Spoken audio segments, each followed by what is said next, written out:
right? Like I was literally just on the phone with one of my executive white colleagues trying to explain this, that, when I come to give a presentation, I'm the only I'm representing all of blackness at our institution.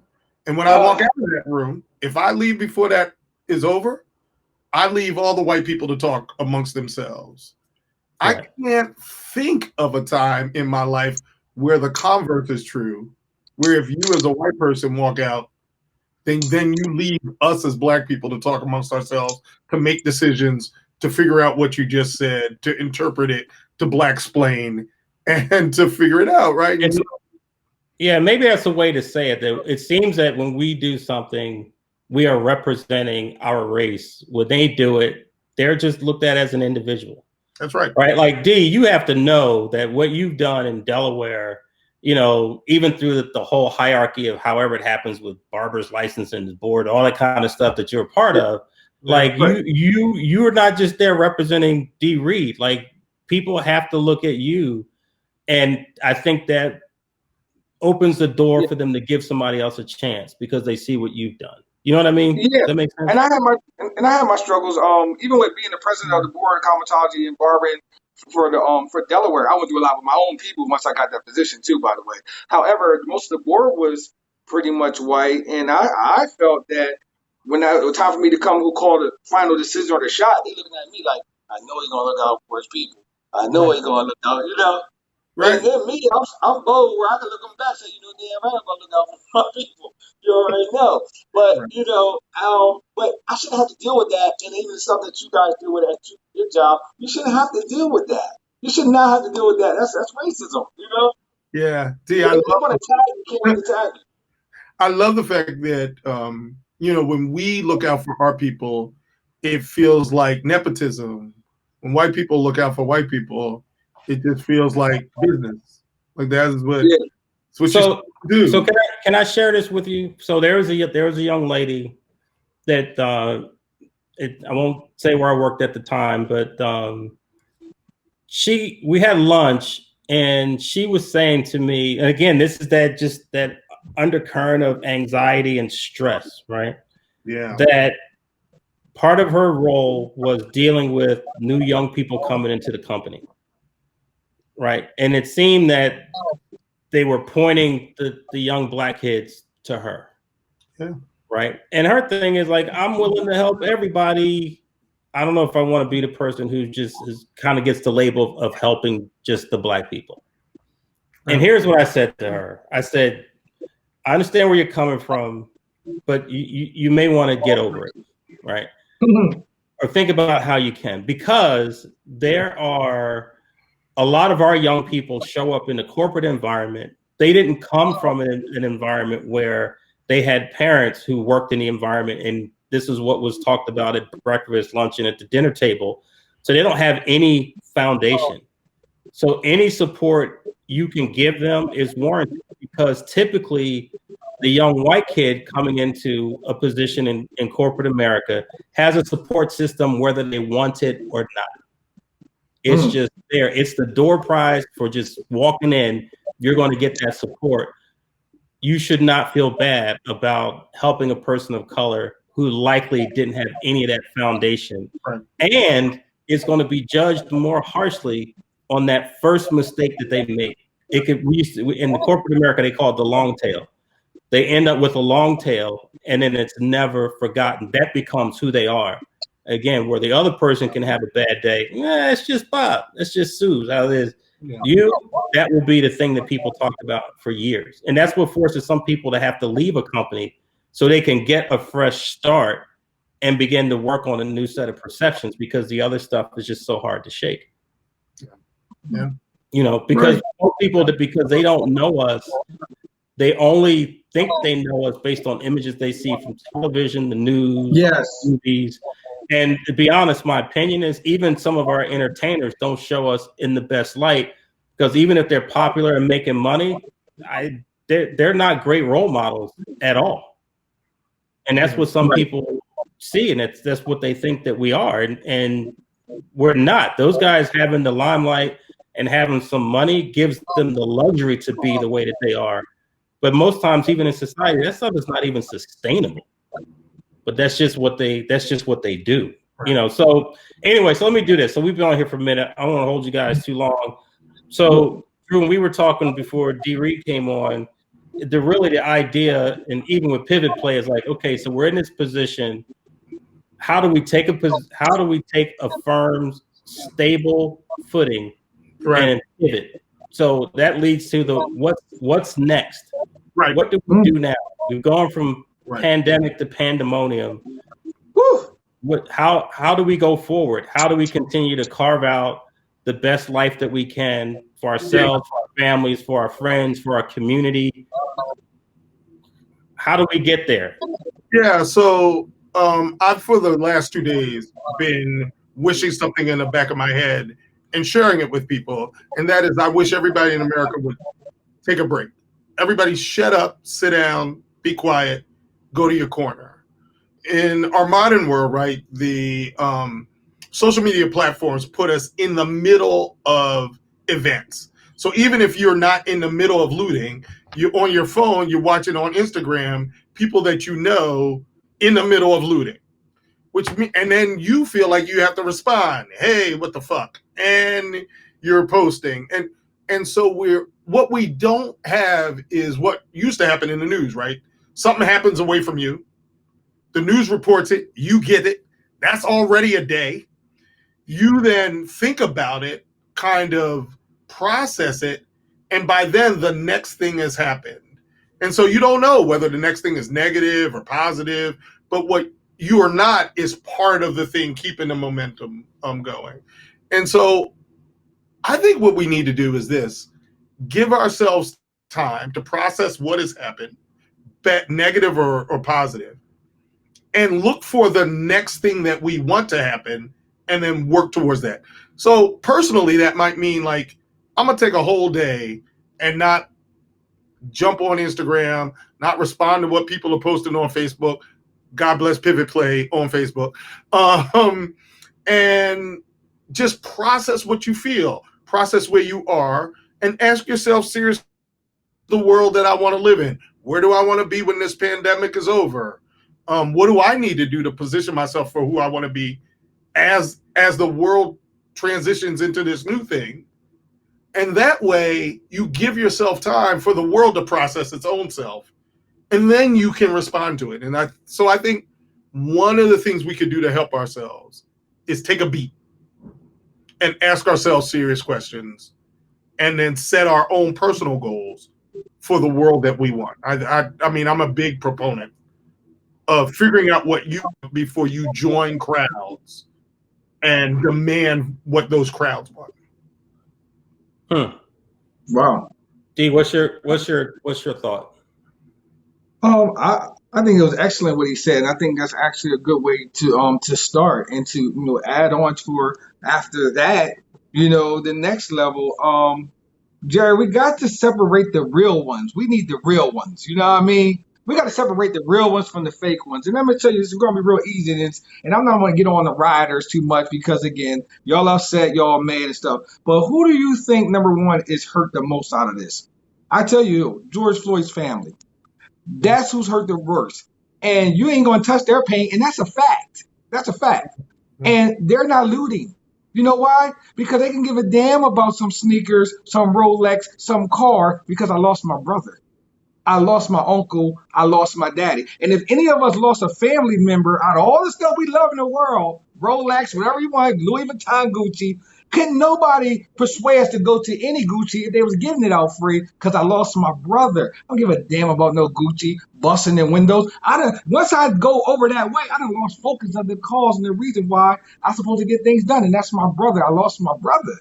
You know what I mean? So I want to separate the real ones. See, we look like they the real ones because they tearing up and robbing. No, they're not the real ones. The real ones are the ones that hurt and can't sleep. And like you guys said, trying to come up with a plan on how we're going to do this. Yeah. The most disappointing thing with me with this whole thing, Jerry, it's the fact that it happened in Minnesota, right? A lot of states haven't dealt with it firsthand where it happened to a citizen there yet. You know what I mean? The Freddie Grays and Trayvon Martin all the way up. It happens in different states. May not even have in your state yet.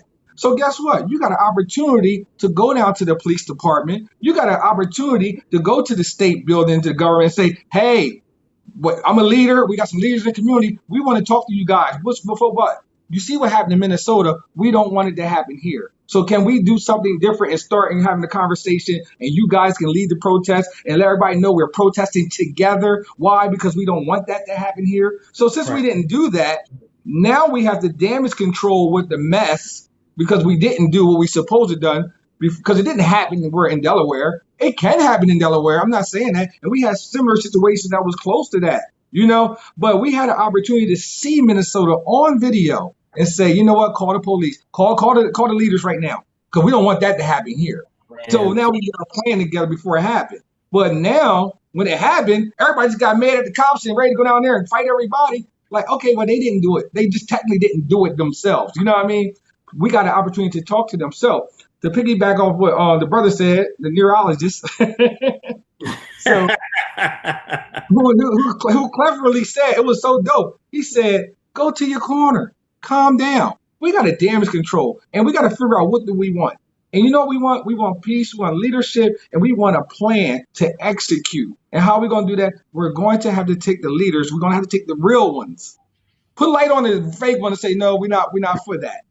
We'll put light on the real ones too and say, listen, we got to sit down and talk to the police department. We got to talk to these church leaders because Black people love church and pastors. Go grab them and community leaders. And guess what? We got to grab some police officers because we got to figure out how to not let this happen here to the best of our ability. So, let me say a couple things. So one is there's I could talk for the next 30 minutes on the absence of leadership, right? And we saw it going through the pandemic. And here's my statement to people is that you are subject to leadership, exposed to leadership in every area of your life. And as we've gone through the pandemic and all of its dynamics and now into this pandemonium, leadership in every segment of our culture and our society has been tested, and the large majority of it has come up lacking.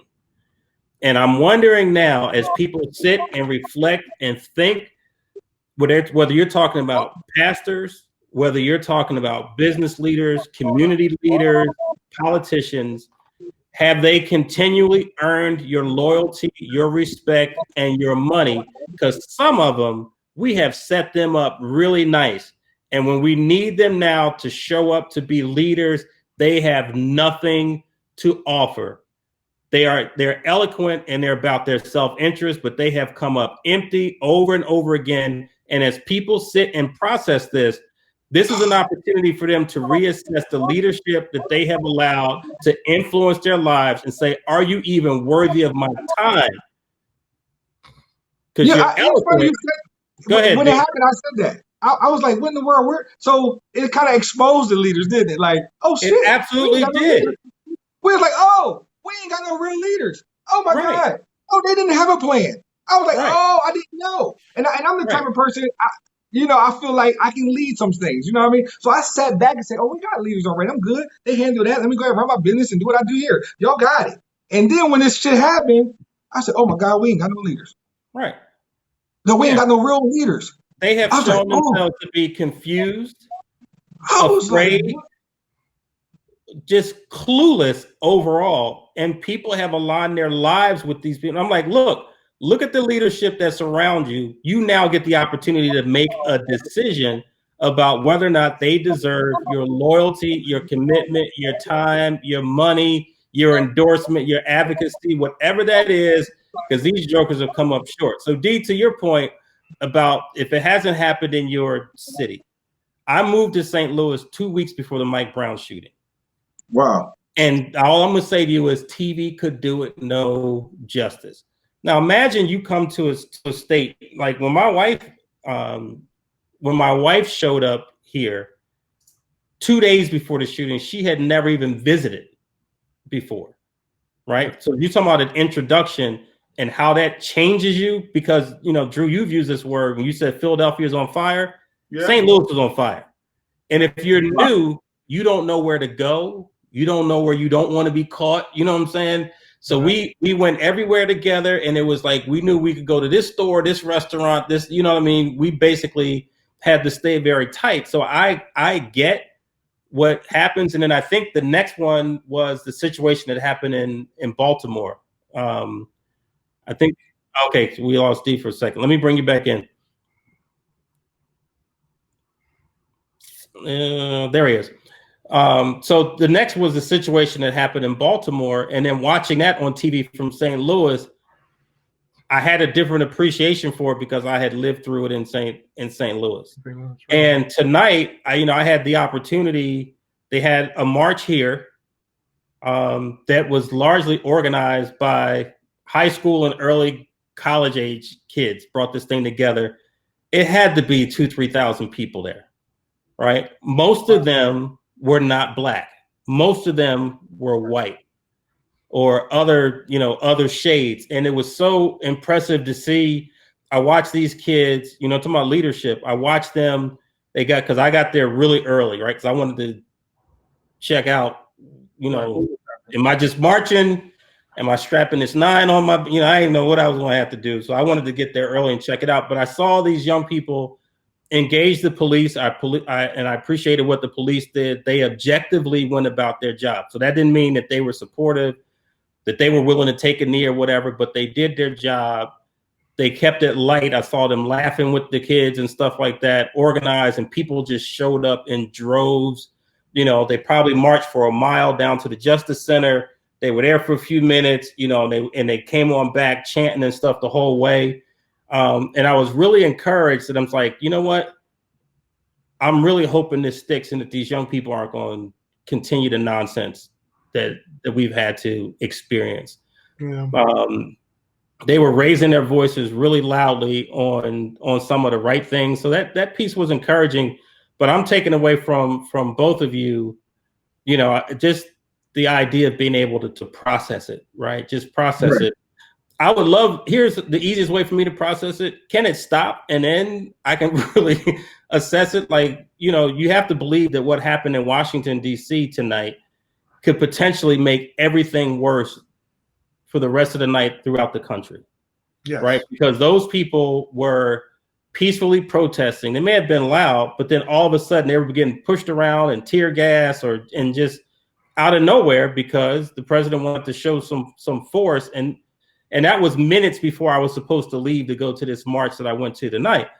And so for me, and maybe I needed this more than anybody else did, is the opportunity to talk out some of this, because coming out of the pandemic, I spent so much time, lining up guests and, like really believing that, like, I think I know what the plan, I think I know here's some things that we need to think about and consider. And man, it's like all those sheets of paper just got ripped up, because now this whole new dynamic that's coming about, and say, with it being on the basis of race and justice and some really long-term societal issues, I'm like, man, I'm telling you, I flat out don't know. I wish I did. I don't. And that makes, for me, every day is a challenge. So if I'm dealing with it, like I said, I'm still gainfully employed. I got a nice house. I'm not, what I'm saying? Like, I'm kind of set up. What about the person who's not set up? What about the person who's part of that 26% of poverty in Philadelphia, right, or in other places, or now people who are in tight confines, and don't have enough? Like, so I'm still I'm like, I got a good hand. I'm playing a good hand, and I'm having issues figuring it out some days. What about some of these other people? It's got to be stressful for them. It's got to be filled with anxiety. It's got to be filled with fear. Yeah. It's probably also filled with anger. So what, I guess, if my prayer is anything, is like, I want it to calm down, but I think, but doesn't mean we need to walk away from the conversation. We need to have this conversation. That I'm convinced of. We need to have this conversation. But if we can get away from the violence, Drew, you were telling me about, now there's white supremacists going around Philadelphia, with talking trash. Armed white supremacists, supposedly guarding their own communities, right? And so I guess my point is that we're at a point that we've never been at before. We've all talked shit around these issues. We've always talked about, if it came down to a street fight, who we would align ourselves with and what the other side didn't want, what smoke we didn't want. The truth of the matter is, just talking really honestly, none of us want none of that smoke. That's not the America we want to live in. And Jerry, something you just said just resonated with me, and that is, everybody on this call, everybody on this broadcast is playing with a good hand. But what the current crisis has brought into reality is next week we could be in a position where we're no longer playing with a good hand. Absolutely. And that is an incredible turn of events. With no plan, Drew. With no plan. We didn't take advantage of the advantage that we got to see it on TV, y'all. Dude, don't snap. Incredible turn of events. Yes, just like that. Let's hurry up and group up the right way. Let's go ahead and get this talk on, y'all, because we got time. So, Jerry, exactly. So, Jerry, I encourage you to continue to have open conversations about what should be our next move. If that's all you contribute, I think that's huge, because we all need to take that very, very seriously in a way that we have never done in our lives before. And maybe even our parents didn't have to do. This is incredible times. Yeah. I think I want to have a talk with the chief of police. That's where I'm at with it. Yeah. I would like to have that's a fantastic goal. Yeah. I want to build a relationship, because I don't know. I know he's from Chicago. I think he's from Chicago. Oh, wow. A new police chief. I used to know the old one. He's a good guy. But I don't know this police chief, but I would like to know this police chief, actually. So we can, because it's the city of Wilmington. Come on. You know what I mean? He want to at least know the people, or at least the pillars in his own city, So, you know what? And that's an idea. When I was leaving the march today, there were some policemen, and I made sure that I walked up to these policemen and thanked them. Right.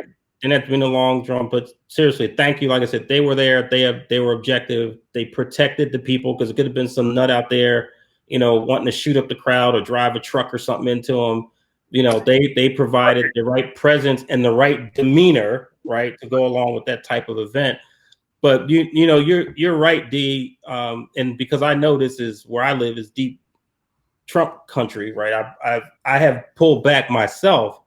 Wow. But the reality is, and where I live, and if you drove through, it's like, it's a really nice neighborhood. I won't go walking in my own neighborhood without ID. Right. Wow. For fear that the police would stop me, and I'd have be stuck trying to prove that I live here. It certainly happened to my daughter, 3 years ago, coming home from school, somebody cutting grass. She gets off the school bus, starts walking towards the house, and the guy said, "Are you sure you're in the right neighborhood?" Wow. So that and all I'm suggesting is real. That is both the problem and the thing that we need to fix, right? Yes. Right.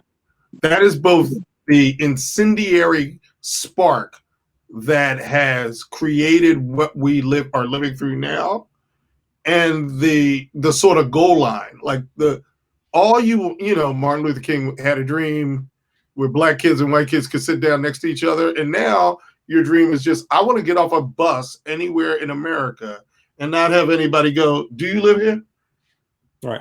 Because there's a large group of people for whom that is not their reality. But we have to, so then I think there has to be, thank you guys, I appreciate this. There has to be a willingness to get involved, right? Yes. To engage, D, like you said, go meet the chief of police. Like you're a respected businessman. You got enough juice to make that happen.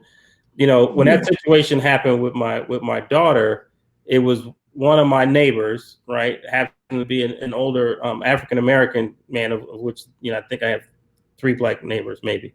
But he actually saw what was happening from a distance and walked up and kind of overheard it and said to the dude, she's where she belongs. You need to do, because you don't even live here. Right? But think about it, the audacity of someone thinking that they could approach somebody else, right? You're not even in your own neighborhood, but you're going to question whether or not somebody belongs where they are. But my point is my neighbor's willingness to see what was happening, right, and then having the fortitude to get involved and put himself between her and this person, right? That's I think that's where it is. And, you know, having the courage to engage, right? When the time comes, it ain't all day, every day. It's not a 24/7 thing, but there will come a time when it's your opportunity to engage, it's your opportunity to stand up and be heard, is your opportunity to bring up the topic that maybe no one else wants to talk about. But if you let that opportunity pass, then you could be shutting a door for a generation. I don't want to sound dramatic, but sometimes it's just like that. So maybe that's what it is being able to discern when is our spot, when is our time, right? Let me share this last story with you. So somebody I respect greatly on Facebook put out a post last week. This is still on the leadership topic, but it's also about timing. And what he said in this post was how impacted he was by what's happening in the country right now. This guy's a pastor. He's a successful attorney, but he was 100% transparent with how he was feeling, the sense of loss, the sense of anger, the sense of maybe wanting to hurt someone. You know, he just broke it down and was real, and then followed it up with a very, eloquent discussion of the charges that had been filed. And so he posts a lot of things, but in a matter of a few hours, and I think because of how real the message was, it had at that point 4,500 views, over 100 shares, and like 400 comments. So in a sense, almost this viral thing. But I think because, and not intentionally, it was nothing contrived about it, he found his moment. He found his moment, and he addressed it with authenticity. He addressed it with integrity. He addressed it with transparency. And maybe that's what it is for us, right? No matter if our sphere of influence is a single person, just our families, but I know all of us touch a footprint that's much bigger than that. So D, who are the people? I know you meet with the folks who work in your shop. You got Cuts a Convo. What's the name? Make sure I can get it right. Podcast, Cuts Convo and Conference. Right. Drew, you have a sphere of influence, so maybe that's it. When the time is right, how do we exercise our influence to bring about the sense of calm, togetherness, but also some strategic thinking, some planning, because it's going to require that we will have to do something different than what we've done.